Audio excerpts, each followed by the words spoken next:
2019 Twin Cities Film Festival continues. I'm your host, Natasha, here on the red carpet, and we are talking about the film Strange Nature with director Jim Ojala. Woo! Yeah. When we say strange nature, I mean, this tale, it's not even a tale, it's a true story. Based on true events. Right? So give us kind of the 411 and what this is based on, because it started in 1995, right? Yes, correct. In 1995, outbreaks of deformed frogs started being found across Minnesota and then spread to the rest of the nation. And what a great setup for ecological thriller, right? And to this day, it's still unsolved across the board. So, and it's happening in different areas. So we took a story on how does a small town in the Midwest deal with this when those deadly mutations move beyond their borders. And we explore the areas where it could go, and it can be terrifying. So it started near Henderson, Minnesota. Yes. A group of school children found these deformed frogs, and all that people knew, all these years later, is that it was something in the water. But Jim, why was this important for you to make a film about? Well, when I realized that it was still happening, I did some research and found it was still happening, but it's moving across the country. And now one of the biggest hotspots is Northern California. In 2013, there was a population in Oregon that was 100% deformed. Every frog they pulled out had some kind of mutation. So it's not going away, it's moving. And I feel like environmental issues are taking a real backseat to basically everything across the board right now. So I think this is a perfect time for it. So you took that story, you made a film on it. Did you stick kind of with the actual plot, kind of what happened, or did you kind of go off and veer off on your own way? We veer off a bit. We start with the real deal. In fact, we even got the leading U.S. ecologist to be our consultant. That's working on these cases right now. So we have the real live deformed frogs in the movie. The real thing. We start with the real thing, because I'm an effects guy. By trade, I'm a special makeup and creature effects artist as well. So we didn't have to make the frogs because they're real. So we have the real thing, and then we kind of take you in the directions like, at what point would this get your attention? At what point would you care? Would it be your family pets are birthing these monstrosities? Maybe humans, maybe more dangerous animals in the wilderness of the Midwest? So we explore all those. Cool. So what do you hope people take away from this? Keep an eye on your environment, because frogs are one of the first bioindicators we have of a healthy environment. And if we're screwing up something that's been around for 250 million years, it's going to hit us eventually. Do you have any theories about what actually is going on that you would like to share? There's a lot of theories that the most prevalent one right now is pesticide and herbicide overspray leaking into the wetlands, actually causing algae blooms that bring in these parasites that purposely attack the limb buds and deform these frogs, basically purposely making them handicapped so that their life cycle can continue in birds that can easily pick them up.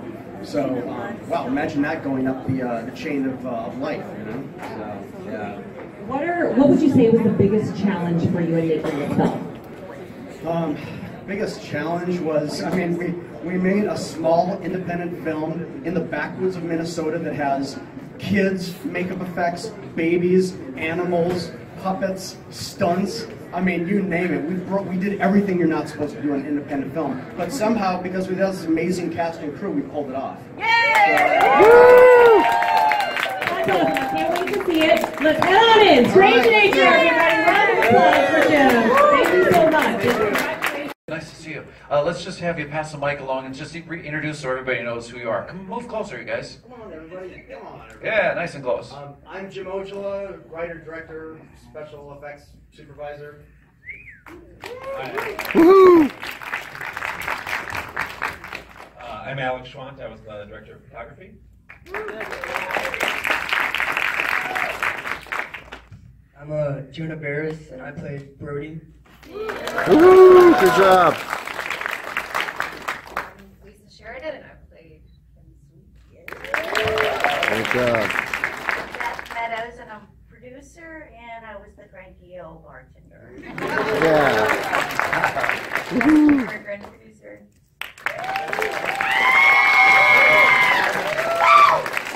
Bruce Bonnie, and I played old Chuck. Oh, sure. Good. Jim, why don't you do the know this is a select group of people that were involved in the film, but I think there's a couple of other people out here. If you want to just do a couple of the quick shout outs, who else has joined you this evening? Yes, we have, the whole love the camera department, and we have art department, and God, who all else showed up? We have some of the actors, and yeah, a ton of people. Yeah. Fantastic. Well, I'll ask a couple questions to the group, and then it's more important for you guys to get your questions going on. But Jim, give us the history of this thing. I think I read somewhere where you've been working on this for like 15 years or something. Yes, So tell us about where this crazy thing came from.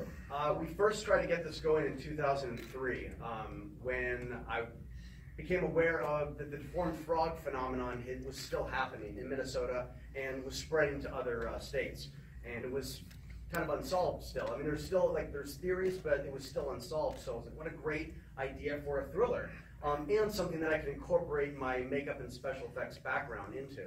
And it's been a long journey of having investors fall in or out, or going to other places where they had film incentives and not going through, and and then along the way we would just build effects while another year would go by while we try to get the financing, and then finally in 2014 or 2013 we had a successful Kickstarter campaign, and then based off of that we were able to raise the rest of the financing, and here we are. Well, and you kind of come from a special effects background. You've done writing and all that kind of stuff too. But you're telling me a funny story about the frog, the three-legged frog. Like there was a critique of like, oh, I don't know about that frog. That didn't look quite real or something. Tell them. I think these guys would love that story. Yeah. The first negative critique we got was actually consequently from a Minnesota reviewer, and one of the things they said was, the effects are great, but the frogs are passable. The special effects frogs are passable.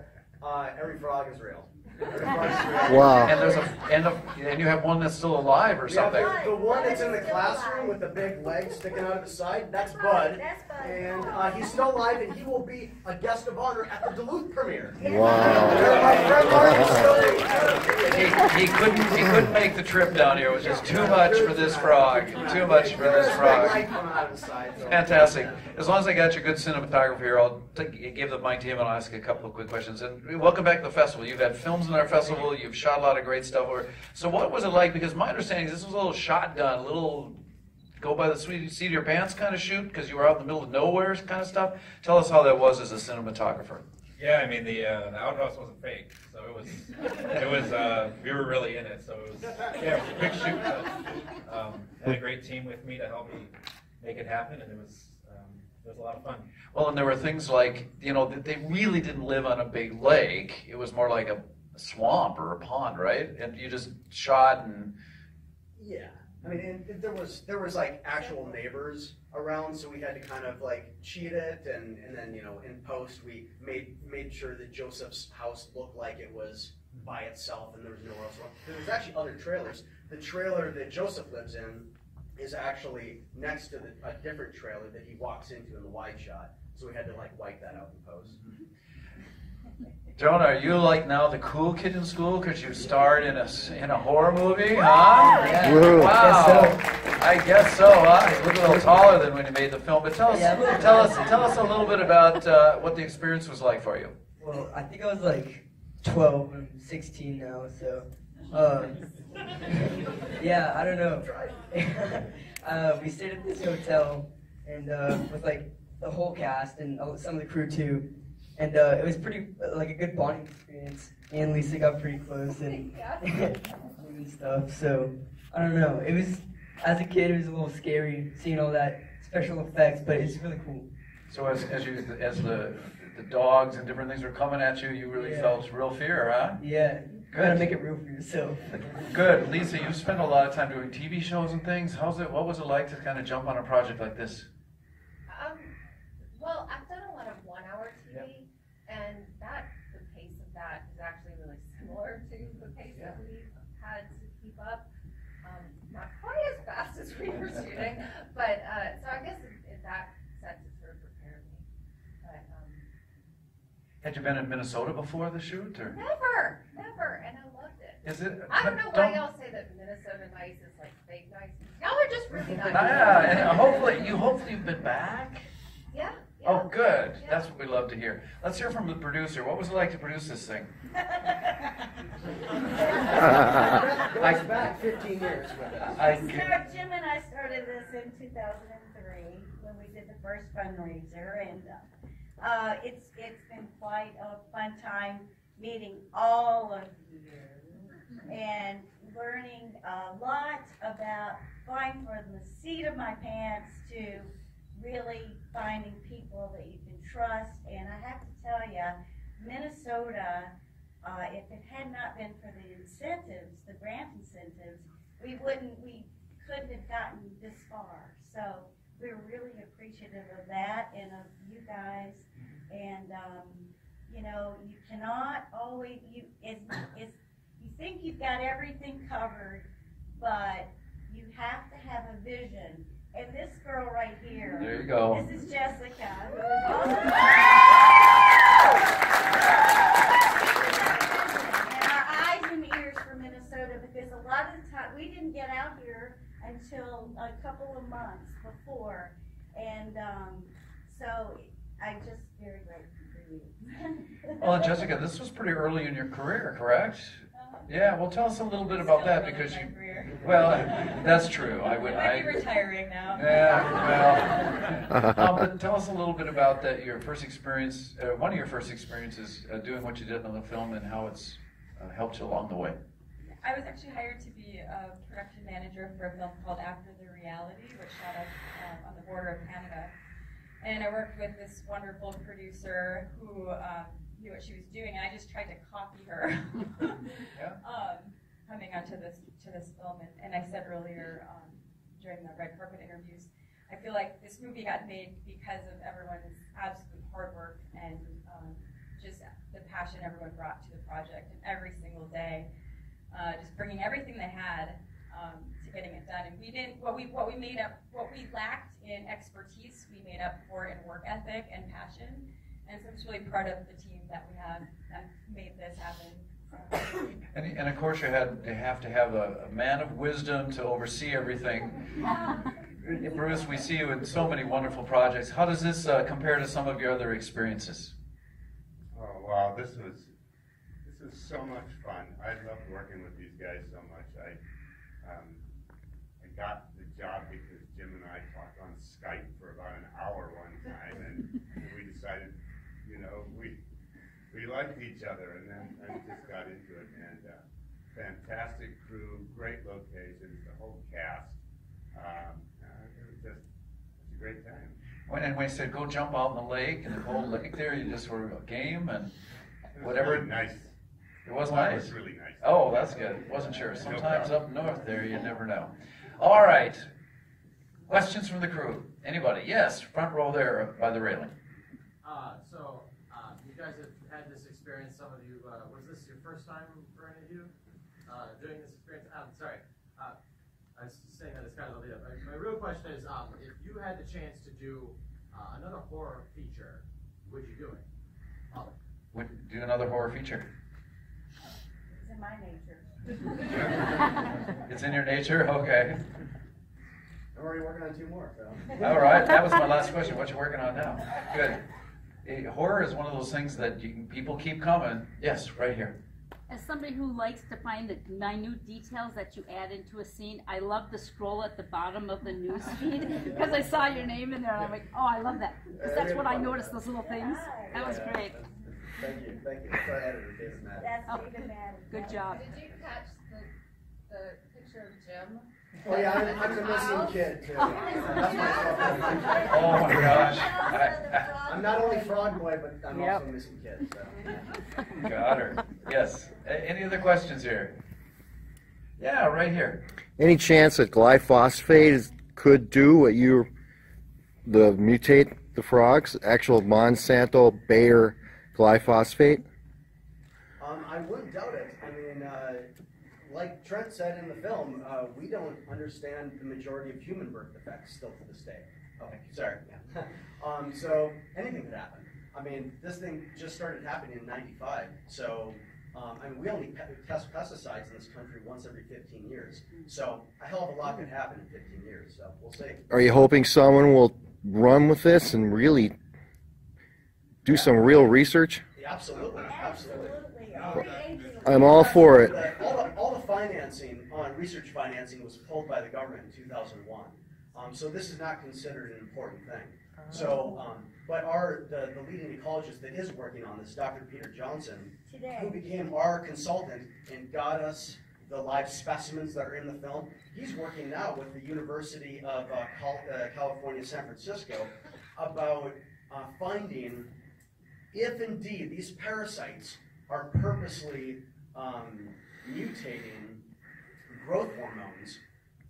That could be a link into actually helping real ailments in humans, such as osteoporosis and others. So this is worthy research. Yeah, right here in the front row, one of our film fellows. How did you design the mutated wolf, and like how that was, like how that process? How'd you get the wolf to wolf, I guess?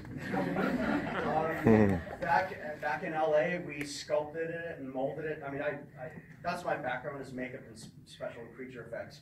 So we sculpted and molded it, and then spent a lot of time making the animatronics. One thing I can say is I made the same mistake every director I've ever worked with makes, thinking that you can do all the effects along with everything else in principal photography, and no, we didn't have time to do that. I remember there was one night, it was like 4 in the morning or something, and okay, we're exhausted. And we have to set up the two-headed mutant wolf now out in the woods. It takes like 5 people to operate it. I look at Alec, and we're just exhausted, and it's kind of rainy, and it was like, this isn't happening. This isn't happening. We're shipping this thing back to LA and have to shoot it second unit. It's like, you have to shoot everything this character and location specific. The effects, you just got to shoot it as an insert, you know? But the wolf was originally made in LA, yep, and then shipped here. Shipped it here. You didn't just put it under your arm in the airplane. Huge crate that's in Ojala Productions. Wow. And we filmed the one-headed mutant wolf here. And then the two-headed one we shot back there. So, but a cool thing is we couldn't get the legs to look right. They just looked kind of fakey when they were walking. So back in LA, an effects friend that came out when we did our inserts, he was like, hey, can I bring my my dog Pagan, his German Shepherd? I was like, yeah, sure. And then we're trying to work it, and it's looking lame. And he's like, hey, could you get your dog to kind of walk slowly and creep? And he was like, sure. He was like, in fact, I paint her different colors for different things with like this same like streaks and tips. I'll even paint her to look like the wolf. So when the paws are moving, that's his real dog that we cut out with the wolf. Nice. So, and it saved the day. How fun is that? Filmmaking 101, huh? Any other questions before we call it a night? Any other? I think this group and everyone else who worked on the film needs another round of applause. Yay!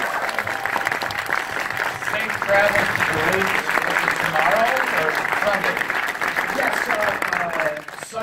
Sunday we make our Duluth premiere, which is already sold out. And then we're going to screen at the cinema there for a whole week, and then we open in Grand Rapids at the Mann Cinema on the 26th.